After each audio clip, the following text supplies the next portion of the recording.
श्री चंद्रहास जी महाराज, उनके पावन चरित्र का अपने लोग श्रवण करते हैं, इससे भक्ति बहुत घनीभूत होती है। केरल देश में एक परम मेधावी सुधार्मिक नाम के राजा राज्य करते थे। धर्म पूर्वक चलना, प्रजा का पालन करना और भगवान नाम जप करना, शास्त्र विधि से बिल्कुल कभी प्रतिकूल एक भी आचरण जीवन में नहीं किया। तो उनके यहां महाभागवत चंद्रहास जी का प्रादुर्भाव होता है। भगवान के भक्तों का जिस कुल में प्रादुर्भाव होता है, वो कुल, वो ग्राम, वो नगर, वो देश परम पूजनीय हो जाता है। ये महाभाग्यशाली मूल नक्षत्र में प्रकट हुए। लौकिक में अमंगल माना जाता है, और भाव में देखो तो मूल कौन है? नक्षत्र भगवान। ऊर्ध्वमूल मधा शाखा मुसत्थम प्राहुरव्ययम। सबके मूल कौन है? श्री भगवान। किस नक्षत्र में पैदा हुए? मूल में, भगवत स्वरूप। और लोक में माना जाता है कि मूलन में पैदा हुआ है लड़का, अमंगल है, कुछ नष्ट ही होगा, संसार बड़ा विचित्र है। जैसे बालक रोता है, ऐसे उनकी आवाज में निकला कृष्ण कृष्ण। बड़ा आनंद हुआ सुधार्मिक राजा को कि हमारे कोई महाभागवत पधारा है, क्योंकि ये भजन करके पूर्व जन्म में ऐसी भागवती की स्थिति प्राप्त की कि अबोध अवस्था में ही श्रीमुख से कृष्ण नाम निकल रहा है। आनंद उत्सव मनाया जा रहा है। राजा है, राजकुमार प्रकट हुआ, और दूसरी बात वो स्वयं भक्त हैं, और भगवान का ऐसा भक्त जो जन्म लेते ही कृष्ण नाम उच्चारण किया। ये आनंद ज्यादा दिन टिका नहीं। रोज बधाइयां हो रही, आनंद उत्सव मनाए जा रहे।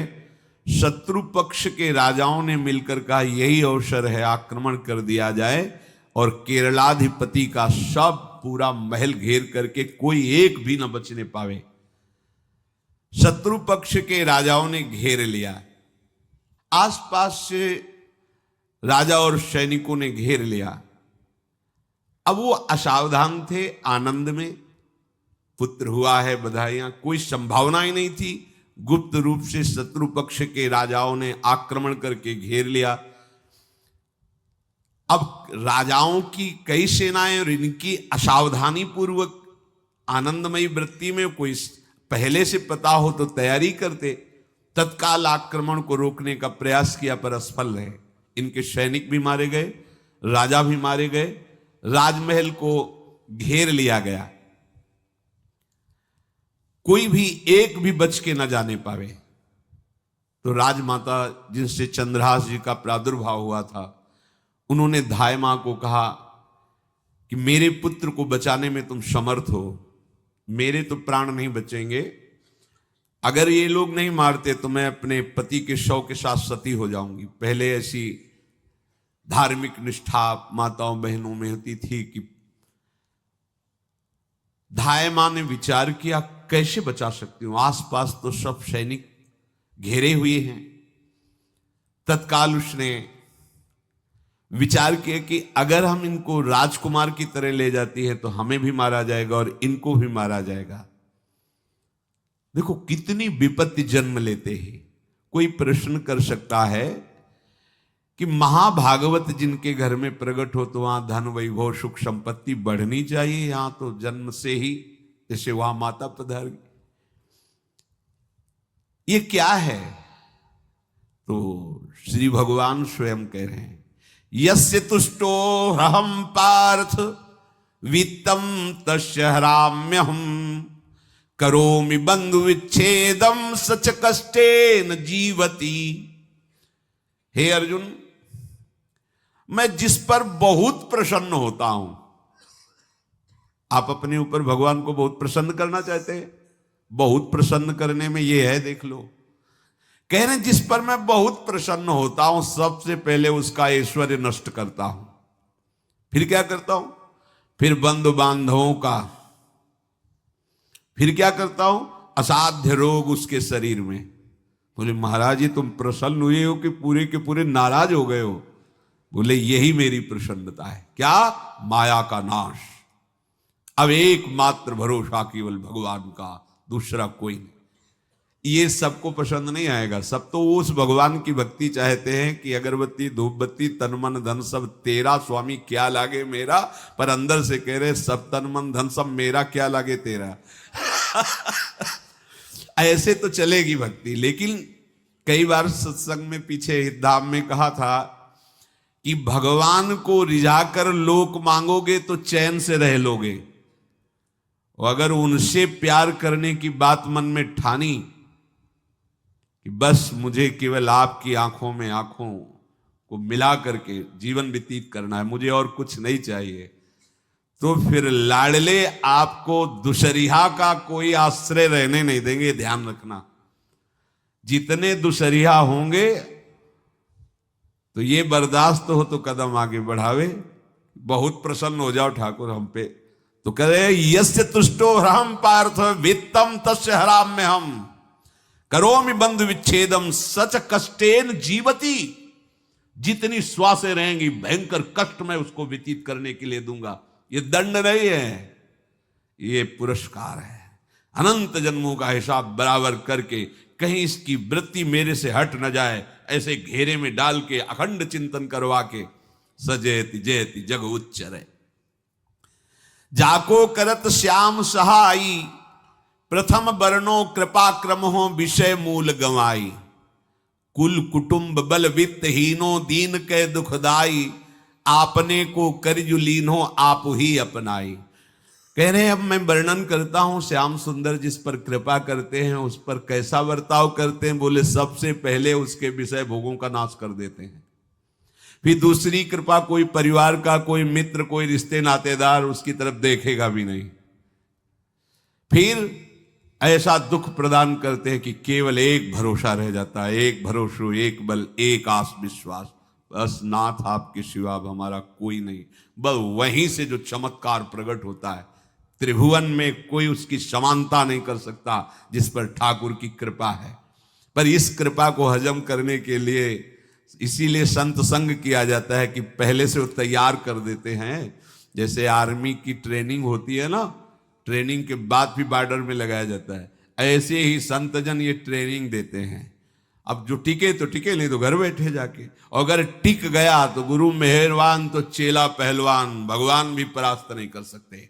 उसमें ऐसी सामर्थ्य आ जाती है कि हर प्रभु के द्वारा दिए गए विधान को हंस करके स्वीकार कर लेता है, और ऐसा नहीं कि उसको कष्ट होता है। ये लोक भाषा में भगवान कह रहे हैं सच कष्टेन जीविता, नहीं तो जिस चिदानंद में वो सुख भोगता है वो ब्रह्मा को भी नहीं प्राप्त है जो भक्त को प्राप्त होता है। भक्त का वैभव दिव्य होता है, चिदानंदमय होता है। ये तो पापियों के पास भी वैभव है, रुपया पैसा कुटुंब परिवार। भगवान के दास के पास जो वैभव होता है वो अचिंत्य है, तुम चिंतन भी नहीं कर सकते, ऐसा वैभव होता है। धाय माने सेविका का रूप तत्काल लिया, जिससे पोछा झाड़ू लगाने वाली, और कुछ दोने पत्तल डाले, उनके नीचे चंद्रहास जी को डाला, ऊपर से करके इसे माथे पे रख के निकली। सैनिकों ने पूछा इसमें क्या है, तो उनका राजघराने के दोने पत्ते जूठे दिखा। ऐसे नीचे किया तो देखा सब ऊपर जूठन पड़ा। हाँ चल निकल जल्दी, भाग यहां से निकल। बस वो भागी, बचा ले गई। वो कुंतलपुर पहुंची और वहां के जो मंत्री दृष्ट बुद्धि थे उनसे प्रार्थना की कि मैं सेवा कला में बड़ी प्रवीण हूं और ये मेरा पुत्र है, अगर आपकी कृपा हो जाए तो कुछ समय के लिए हम आपकी सेवा में, महल सेवा में रहेंगी और हमारे पुत्र का पालन पोषण हो जाएगा। उनकी परीक्षा ली गई तो राजघराने की सेविका थी, परम प्रवीण थी, पर उन्होंने ये परिचय नहीं बताया। विधि विधान से राज्य की सेवा में प्रवीण दासी पाकर उसको अच्छा लगा, ठीक है आप रह सकती है। अभी चंद्रहास जी 3 वर्ष के ही थे कि धायमा पधार गई, और ये हर समय कृष्ण कृष्ण कृष्ण कृष्ण कृष्ण नाम इनके चलता रहता था। अब जो उनका दुलार करने वाली थी धायमा, वो भी पधार गई, तो कौन उनकी तरफ देखे। पर बहुत ही गौर वर्ण, बड़े ही सुंदर, अब वो गलियों में भटकने, निकाल दिया महल से जब धाय माँ मर गई, क्योंकि धाय माँ की सेवा कारण उनको रखा गया था। 3 वर्ष के बालक गलियों में, तो कोई भी माँ देखती उनको तो कोई उनको वस्त्र पहना देती, कोई भोजन करा देती। ऐसे ही भगवान के भक्तों की बड़ी विचित्र लीला होती है। यहां चंद्रहास जी को जो भी माता बहन देखती कुंतलपुर के गलियों में, तो कोई वस्त्र, कोई स्नान करवा देती, कोई काजल लगाती, कोई भोजन पवा देती। परमहंसों जैसा जीवन कट रहा है। कृष्ण कृष्ण कृष्ण कृष्ण। 14 भुवनों में जिनकी अव्याहत गति है, जो सबको देखते रहते हैं, श्री देवर्षि नारद जी। ये कृष्ण कृष्ण बोलता है बालक, और इसका हरि के सिवा कोई नहीं। तो एक दिन एकांत में बैठे हुए थे बालक चंद्रहास जी, नारद जी पधारे हैं, भाई जी से मिले हैं। स्वप्न में कितने महापुरुष मिलते हैं जो भजन ठीक से करते हैं, ये बड़े बड़े महापुरुष आकर के उपदेश करते हैं। ये त्रिकाल सत्य हैं, कोई ऐसा नहीं है कि ये कहानी हैं, अभी हैं। जहां आप भगवत चिंतन करेंगे तो आपको परिचय बड़े बड़े महापुरुषों का मिलने लगेगा। नारद जी आए तो देखा आंख बंद की हुई चंद्रहास जी कृष्ण कृष्ण कृष्ण कृष्ण कृष्ण ऐसा उच्चारण कर रहे। त्रिकालज्ञ सर्वज्ञ नारद जी ने देखा कि ओहो, इतना छोटा बालक और कृष्ण कृष्ण बोल रहा है। नारद जी ने स्पर्श किया दुलार करते हुए, सुनो आंख खोलो। आंख खोल के देखा श्री देवर्षि नारद जी। नारद जी ने कहा, देखो हम तुमको एक अमोघ वस्तु देते हैं, और एक छोटी सी शालिग्राम की इतनी बड़ी श्रीविग्रह शालिग्राम का जो वो दिया। बोले धो के पी लेना और दिखा के पा लेना, यही तुम्हारी सेवा पद्धति है। अर्थात स्नान करा दिया और जो तुम्हें मिले इनको अर्पित। तो उन्होंने विचार किया कि धोने के लिए, स्नान कराने के लिए पात्र चाहिए, भोग लगाने के लिए पात्र चाहिए। तो जैसे कोई पान की बीड़ी नहीं, तो ऐसे कपोल में शालिग्राम को रखे रहते, कोई पात्र ही नहीं, कोई सिंहासन ही नहीं, यही धुल गए। चरणामृत अंदर जा रहा, जब पाएंगे तो यही पा लेंगे, साइड में ऐसे करके फिर निकाल के धो। यहां कपोल में रखते छोटे से शालिग्राम चंद्रहास जी, और उपदेश किया भगवान के मंत्र का। जब कोई भगवत प्राप्ति के लिए चलता है तो भगवान ही गुरु रूप से प्राप्त होते हैं, वहां तक तुम्हें पहुंचा देते हैं या उन महापुरुष को आपसे मिला देते हैं। जब कोई भगवत प्राप्ति के लिए जहां चलता है तो ये भगवान अपनी तरफ से कृपा करते हैं। ये दृष्ट बुद्धि के जो महल में धाय माँ ने इनका आश्रय स्वीकार करवाया था, उसके एक पुत्र थे मदन जी, वो बड़े भागवत थे। और एक पुत्री थी जिसका नाम था विषया, वो बड़ी सुंदर थी, अभी छोटी अवस्था की थी। मदन जी का स्वभाव था भक्तों को भोजन पवाना। जो भगवत भाव के जन होते हैं उनके हृदय में ऐसा उत्साह होता रहता है कि जो वैष्णव हैं, संत जन हैं, इनको भोजन पवाने का मतलब श्री भगवान को भोजन पवाना। भक्तमाल में भी वर्णन है कि जैसे गर्भवती मां को आप कुछ भी पवाओ तो बालक की पुष्टता अपने आप होती है, ऐसे संतों के हृदय में भगवान विराजमान प्रगट रूप से हैं। जब हम संतों को भगवत भाव से भोग पवाते हैं तो साक्षात भगवान ही पाते हैं। और मदन थे भगवत भाव के, तो उन्होंने बुलाया बड़े बड़े भक्तों को और ब्राह्मणों को। जब ब्राह्मण और भक्त पा रहे थे तो खेलते खेलते चंद्रहास जी भी वहीं चले गए और उन्होंने भी वहां प्रसाद पाया। अब बड़े बड़े ब्राह्मणों में एक ज्योतिषाचार्य थे। दृष्ट बुद्धि जी ने हाथ जोड़कर प्रणाम किया और अपने परिवार को प्रणाम करवाया और कहा, यह हमारी पुत्री है। दृष्ट बुद्धि जी ने कहा, आप इसका हाथ देकर बताइए, इसको वर कैसा मिलेगा, कैसा ऐश्वर्य होगा। दृष्ट बुद्धि मतलब दुष्ट बुद्धि, ऐसा ही था वो। पर बड़ा विचित्र खेल है, इसकी बुद्धि एकदम विपरीत और पुत्र महाभागवत। भगवान का खेल है। वो भक्ति विरुद्ध और पुत्र भागवत। उन्होंने कहा वर, ऐसे दृष्टि डाली चंद्रहास जी वहीं पार, वो है इसका वर। वो इसे धाय का, एक दासी का लड़का हमारी पुत्री का वर बने। बोले शायद आपने ध्यानपूर्वक रेखा नहीं देखी, वो हम देख लिए हैं, यही है तुम्हारी पुत्री का वर। दृष्ट बुद्धि ने विचार किया कि एक भिखमंगा हमारी राजकुमारी पुत्री का दूल्हा बनेगा। पंडित जी को तो दक्षिणा दी, विदा किया और सैनिकों से कहा घर से निकलने न पावे बालक, क्योंकि ज्योतिष पक्की, ज्योतिष शास्त्र सत्य है, पर उसका सम्यक ज्ञान होना चाहिए।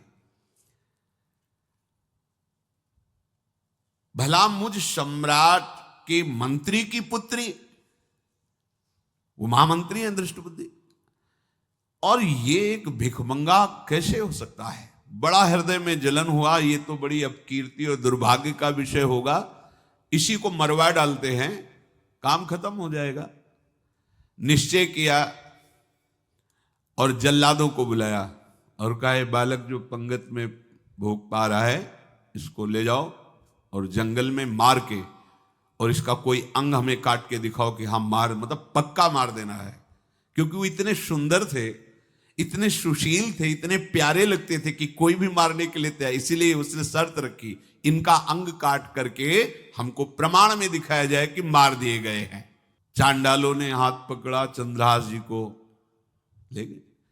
चंद्रहास जी का स्पर्श करते हुए उनको ऐसा दुलार होने लगा हृदय में, जैसे मां को अपने बच्चे से दुलार होता है। स्पर्श करते, दरस परस अघनाश, भक्त का स्पर्श ही पापों का नाश कर देता है। वो दो जल्लाद आपस में कहने लगे भाई जीवन हो गया लोगों को मारते हुए, कभी कोई पुण्य का काम नहीं किया। ये देखो भक्त संग का प्रभाव। इस सुकुमार विशाल नेत्र, कैसा सुंदर बालक जो हमारे चित्त को चुरा रहा है, इस दुष्ट बुद्धि मंत्री ने आदेश किया मारने का। भला इससे क्या बिगाड़ा इनका, क्यों मारना चाहता है? देखो वैसे तो मां पापी है ही है, क्योंकि जल्लाद घर में जन्मे हैं, पूर्व जन्म के पापों के अनुसार इस जन्म में न जाने कितनों को हमने काटा है। पर पता नहीं क्या हो रहा है, मेरे हृदय में ऐसी हिम्मत नहीं आ रही कि इस बालक को मैं मार सकूं। दूसरे ने कहा फिर अगर उसको तुम नहीं मारोगे तो तुम मारे जाओगे, कुछ तो करना पड़ेगा। नहीं नहीं, इस छोटे से बालक से क्या किसी को नुकसान। एकांत जंगल में ले गए और कहा तुम जानते हो हम तुम्हें किस लिए बुलाए हैं? चंद्रहास जी बालक थे, 5 वर्ष की आयु अब हो गई थी, तो उनका मुझे पता नहीं कि आप क्यों लाए हैं। बोले हम जल्लाद हैं, तुम्हें मारने का हुक्म दृष्ट बुद्धि ने दिया है, मारना तो पड़ेगा ही तुम्हें। हमारी इच्छा नहीं कि मारें, पर हम तुम्हें अंतिम बात पूछते, तुम्हें कुछ भी पसंद हो, कुछ भी, तो तुम कहो, हम तुम्हारे लिए ला के देंगे, जो तुम्हें चाहिए बोलो, पर हमें वध करना पड़ेगा तुम्हारा। तो उनका मुझे कुछ और नहीं चाहिए, बस थोड़ा सा समय चाहिए। यदि आप मारना ही चाहते हो तो थोड़ा हमारी पूजा है हम कर लें, इसके बाद मार लीजिए। आपको तो बल है, अस्त्र हैं, मैं तो बालक हूं। उनका हाँ हम तुम्हें समय देते, तुम किसी को पुकार भी सकते हो, जो तुम करना चाहो कर सकते हो। चंद्रहास जी का मुझे मृत्यु का भय नहीं, बस कुछ समय दे दे। पूरा महाभारत हो गया था, टिटिहरी के अंडे नहीं फूटे थे। वहीं टिटिहरी का, तो टिटिहरी एक पक्षी होती है, टे टे करके उड़ती है, तो उसके अंडों के ऊपर एक हाथी का घंटा हो गया, गिर गया ऐसे, सब पूरा महाभारत में सब नष्ट भ्रष्ट। वो अंडे वैसे सुरक्षित। तो जो प्रभु भारत युद्ध में राखे भरही अंड, सोई मुंह को राखे जो राखत ब्रह्मांड।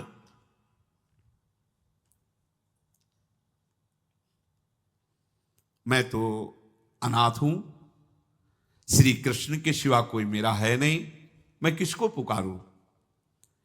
मेरा आश्रय तो एकमात्र वही प्रभु हैं। और निकाला शालिग्राम, यही सिंहासन है शालिग्राम का। भगवान के भक्तों की अपार महिमा है। क्या सेवा, वहां कोई पंचपात्र गंगा जल सब थोड़ी है, लेकर बस आंसुओं से अभिषिक्त कर रहे हैं। प्रभु मुझे तो कोई ज्ञान नहीं कि आपकी सेवा कैसे की जाती, मैं तो अपने मुख में ही आपको रखता हूं।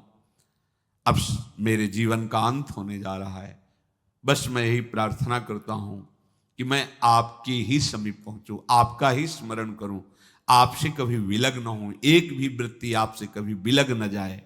श्याम सुंदर मुरली मनोहर ललित त्रिभंगी ध्यान करते हुए आंख खोली और इशारा किया, काट दो मुझे। जल्लादों ने जब देखा आंसू चल रहे हैं ऐसा, वो बैठ गए अस्त्र रख के, कहने लगे, भाई तुम मुझे मार दो, भले भले वो दृष्ट बुद्धि मुझे, मैं इस बालक को नहीं मार पाऊंगा, मेरी हिम्मत नहीं। अब कुछ भी हो, मेरा वध हो जाए, पर मैं इस बालक को, गिरे मुरझाई दया आई कछु भाए भरे, ढरे प्रभु और मति आनंद शोभिनी है, हुती छठी आंगुरी सो काट लई दूषण हो, भूषण ही भयो जाई कही सांच चीनी है। जब नेत्र का इशारा हुआ कि वध कर दो, तो जो बधिक मारने के लिए आए हत्यारे थे वो आनंद से एकदम प्रफुल्लित हुए और कहा, मैं नहीं मार पाऊंगा तुम्हें।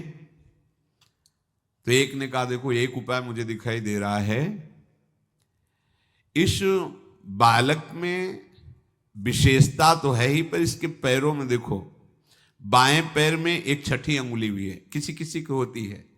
गांव में तो कहते हैं छंगू या छंगा, जिसे होता है ना गांव में, और ये छंगा मतलब 6 अंगुली के। बोले इसको अगर काट लेते हैं तो प्रमाण भी सत्य, जिसकी कसम खवाएगा मैं खा लूंगा कि ये चंद्रहास जी के है, और मैं मार दिया। और कौन इस बालक को ढूंढेगा, जंगल में छोड़ देते हैं, अपनी तो सामर्थ्य नहीं। बधिकों ने, जल्लादों ने ऐसा ही किया और जाकर अंगुली दिखा दी, मैं बालक का वध करके आ गया हूं। उनको यह कि लाखों बार इन्होंने वध किया, तो संशय का कोई रिश्तेदार थोड़ी है, वो तो बालक है, उसको मारने में क्या, हाँ ठीक है मार दिया गया। अब वो जो चले गए तो अंगुली जो कटी थी उससे रक्त प्रवाह हो रहा है। कृष्ण कृष्ण जगन्नाथ वासुदेव जनार्दन, हे कृष्ण हे जगन्नाथ हे वासुदेव हे जनार्दन, ऐसे नाम उच्चारण करते हुए मूर्छित हो रहे हैं चंद्रहास जी। वो छोड़ करके जल्लाद चले गए। चंद्रहास जी भगवान का स्मरण कर रहे हैं, तो जितने जंगल के मृग हैं वो सब मंडलाकार घेर के ऐसे। एक हुमा नाम का पंछी होता है, अगर उसके पंखे की छाया पड़ जाए तो चक्रवर्ती सम्राट का वैभव प्राप्त होता है। और वो भीड़ की भीड़ पक्षी आकर चंद्रहास जी के ऊपर ऐसे घेरे हुए हैं, आसपास मृग मृगी मृग शावक सब घेरे हुए हैं। बीच में चंद्रहास जी कृष्ण गोविंद दामोदर माधव ऐसे उच्चारण कर रहे हैं। जो भगवान के चिंतन में मगन रहना अपना स्वभाव बना लेता है, तो देखो ऐसे हत्यारों के हृदय में भी दया गई, क्योंकि दया समुद्र भगवान का स्मरण जो करते हैं उनमें ऐसी महामहिम दिव्यता आ जाती है। कोई भी कितना भी निर्दयी हो, अंदर से वो भले जल रहा है द्वेष के कारण, पर कहीं ना कहीं ये द्वेष आंतरिक राग का सूचक हो। वो भी भक्त को प्यार करता है, पर भक्ति ना होने के कारण वही उसका राग द्वेष में बदल जाता है। कोई भी हो, अंदर से जब भक्त के प्रति जलन पैदा करता है तो उसमें मूल होता है भक्त की महिमा, भक्त का महत्व, पर उसे ना प्राप्त, जैसे कहते हैं कि वो अंगूर खट्टे हैं और हट नहीं प्राप्त कर पाए तो अंगूर खट्टे हैं, बकाया महत्व तो सब के अंदर होता है। दुष्ट से भी दुष्ट के अंदर भगवान के भक्तों का महत्व होता है, क्योंकि सबके हृदय में भगवान विराजमान है। अब चंद्रहास जी भगवत स्मरण करते हुए पक्षियों के और मृग आदि के बीच में हैं। उधर भगवान का एक विधान तैयार होता है। वह देश भूमि में रहत लघु भूप और सुख सब एक सुत चाह भारी है। कुंतलपुर के ही अधीन एक चंदनवती नाम की राज्य नगरी थी। वहां के राजा थे, उनके पुत्र नहीं हो रहा था, तो कुंतलपुर सम्राट पद, चंदनवती राज्य राजा, जैसे प्रदेश और दिल्ली में बैठे हुए जो प्रधानमंत्री राष्ट्रपति वो बादशाह, जो दिल्ली का अधिकार वो बादशाह, और ऐसे छोटे छोटे जो राज्य हैं उनको राजा। तो ये चंदनवती के राजा कर दिया करते थे, प्रत्येक राजा को कर देना होता था बादशाह को। इनके पुत्र था नहीं, और कर देने के लिए कुंतलपुर ही जा रहे थे, तो रास्ते में देखा कि बहुत से मृग और पंछी ये घेरे हुए क्या है, तो एक कौतूहल सा कि क्या है बीच में, आसपास मंडलाकार मृग, फिर वो विहंग पक्षी जो भगवान के आश्रित है, भगवान कैसी व्यवस्था करते हैं। वो चंदनावती के राजा दौड़ करके एक कौतूहलवश, क्या है यहां, मृगी पंक्तियों के बीच में पक्षी, हुमा नाम का बड़ा पवित्र पक्षी हिमालय आदि में पाया जाता है, जिसके ऊपर इसकी छाया पड़ जाए वो ऐश्वर्यवान हो जाए। देखा बालक दिव्य तेजों में, और मूर्छावस्था में नजदीक गए तो अंगुली पूरी कटी हुई थी, तो रक्त प्रवाह, गोद में उठाया और आनंदित हो गए, हमारी पुत्रेष्टि यज्ञ सफल हुई, हमारा दान पुण्य सफल हुआ, ऐसा हमें सुंदर बालक मिला। चंद्रहास जी को लेकर के घर आए और हृदय में भगवान का बार बार कृपा प्रसाद मना रहे हैं, मुझे भगवान ने पुत्र दिया। चंद्रहास जी को लेकर आए, आनंद मंगल बधाइयां बजने लगी, बहुत सी संपत्ति न्यौछावर कर दी। 5 वर्ष के चंद्रहास जी हैं। पूछा बेटा तुम्हारे माता पिता कौन है, तो कहा श्री कृष्ण। परिवार में कौन है, श्री कृष्ण। मतलब तुम्हारा कोई नहीं है, नहीं है श्री कृष्ण। समझ गए कि भगवान ही हमें कृपा करके ऐसे महाभागवत पुत्र को दिया। और है कौन, वास्तविक कोई नहीं श्री कृष्ण के सिवा। बड़ा उत्सव मनाया और अपने राज सिंहासन का अग्रिम अधिकारी युवराज पद चंद्रहास जी को। अब तो पूरे राज्य में आनंद की वर्षा हो रही। राजा मन में विचार कर रहे हैं कि ऐसा प्रतापी भक्त हमारे यहां आया है, अब हमको किसी को कर देने की जरूरत नहीं। तो जो हर महीने वर्ष में जो बंधा हुआ कर था उन्होंने नहीं दिया। 1 बार 2 बार 3 बार जब कर नहीं पहुंचा तो सम्राट ने आदेश किया मंत्री को कि चंदनावती से कराना बंद हो गया है। क्या बात है, यदि वो अहंकार से युक्त हो तो आक्रमण करके नष्ट करो, यदि समस्या है तो उसका सहयोग करो। बादशाह के आदेश से वहां दृष्ट बुद्धि पहुंचे तो युवराज पद पर चंद्रहास जी विराज, जिनको मारने के लिए जल्लादों के हाथ में दे दिया था। पूरे पूर्वासी ऐसा प्रभाव चंद्रहास जी का है कि सब कृष्ण भजन करते हैं, सब आनंद में मगन रहते हैं। चंद्रहास जी थोड़ा सयाने हो गए थे तो पूर्ववासियों को उपदेश देते, एक बार हमारे राज्य में भोजन पाया जाएगा 24 घंटे में, और सबके घरों से आरती की शंखनाद घंटानाद सुनाई देना चाहिए। सबके यहां शाम के रोज नाम कीर्तन और भगवत कथा होनी चाहिए, क्योंकि आयुष्यम चपलम तादृक जल बुदबुद सन्निभम चिंतयध्वम जनामूढ़ा माधवम वर्षम सुस्थिरम। भाइयों, ये आयु बड़ी चंचल है, कब शरीर छूट जाए पता नहीं, पानी का बुलबुला कब फूट जाए कोई पता नहीं।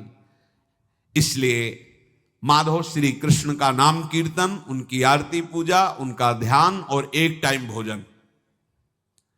पूरे नगर में अब सोचो कितना भक्ति का प्रभाव होता है। पूरा नगर में हर घर में आरती पूजा कीर्तन। चक्रवर्ती सम्राट के लक्षण स्वाभाविक चंद्रहास जी में प्रकट होते थे। अब दृष्ट बुद्धि जब वहां गया, देखा युवराज पद पर, पहचाना कि वही बालक है, ये तो चंद्रहास है, क्योंकि काफी समय तो महल में ही रहे थे धाय मां के साथ और अच्छे से पहचान थी। अब उन्होंने विचार किया कि ये तो बहुत अनिष्ट हो गया, हमने तो मारना निश्चित किया था और जल्लादों ने इसको छोड़ दिया और अब तो ये राजा का राजकुमार बन गया। तो राजा से कहा कि पहली बात, युवराज पद पर बैठालने के पहले तुम्हें सम्राट को सूचना देनी चाहिए थी। दूसरी बात, अभी तक तुमने कर नहीं दिया। जानते हो कि अगर सम्राट का भाव बदल गया तो एक क्षण में तुम्हारे राज्य को नष्ट कर दिया जाएगा। तो राजा ने हाथ जोड़कर चंद्रावती के राजा ने कहा, महाराज आप ही अब हमारी रक्षा कर सकते हो। तो उसकी दृष्टि चंद्रहास पर थी, इसको मरवाना है, क्योंकि पंडित ने बताया था यही पति बनेगा। अरे तो अब तो आनंदित होना चाहिए कि अब तो राजा बनेगा, अब तो बढ़िया है। लेकिन चंद्रहास जी को यदि आप सम्राट के पास भेज देते हैं और सम्राट निश्चित प्रसन्न हो जाएंगे चंद्रहास को देख के, तो वो तुम्हारे इस अपराध को क्षमा कर देंगे। युवराज पद दे दिया और भेंट नहीं दी, कर नहीं दिया महीनों से, तो ऐसा करो चंद्रहास जी को भेज दो। राजा ने स्वीकार कर लिया। और पहले लोग बिल्कुल धर्म से चलते थे, कहीं भी अधर्म का लेश नहीं। एक चिट्ठी लिखी दृष्ट बुद्धि ने और चंद्रहास जी से कहा खोल के पढ़ना नहीं, मेरे पुत्र मदन को देना जाके, और मदन तुम्हें फिर आगे का कार्य सम्राट से मिलाना, माफी करवा देना, ये सब करवा देगा, पर ये चिट्ठी तुम रास्ते में खोल के नहीं देखना। और वैसे भी किसी का पत्र खोल के देखने का धर्म नहीं कहता। अगर कोई पत्र दे तो ये नहीं कि इसमें क्या लिखा है, नहीं, या तो हिम्मत नहीं है, इतनी धैर्य नहीं है तो मत लो। अगर धैर्य है तो हाथ में लेकर जहां तक पहुंचाना वहां तक पहुंचा दो, नहीं तो वो कार्य ही मत लो। ये अधर्म है कि आप बीच में उसको खोलकर पढ़े। पहले लोग बहुत धर्मात्मा होते थे, एक एक बात धर्मयुक्त होती थी। चंद्रहास जी को चिट्ठी दी, चंद्रहास जी ने पत्र को अपनी पाग में खोस लिया और कुंतलपुर के लिए चले। अब इनका किशोर अवस्था में प्रवेश हो चुका था। एक सुंदर कुंतलपुर के बाहरी रमणीय बगीचा था, वृक्ष बहुत सुंदर सुंदर, पुष्प वाटिका भी बड़ा मनोरम लगा। घोड़ा बांध दिया वृक्ष में और पहले सरोवर का बड़ा निर्मल जल होता, जल पिया, हाथ मुंह धोया, थोड़ी देर भगवान का ध्यान करते रहे वृक्ष के नीचे और फिर लेट गए तो नींद आ गई। भगवान बड़े कृपालु हैं। जो भगवद आश्रित होता है त्रिभुवन में कोई उसका अमंगल नहीं कर सकता। अपनी सहेलियों के साथ दृष्ट बुद्धि की वही राजकुमारी जिसके साथ इनका ज्योतिषाचार्य ने कहा था यही पति होगा, वो अपनी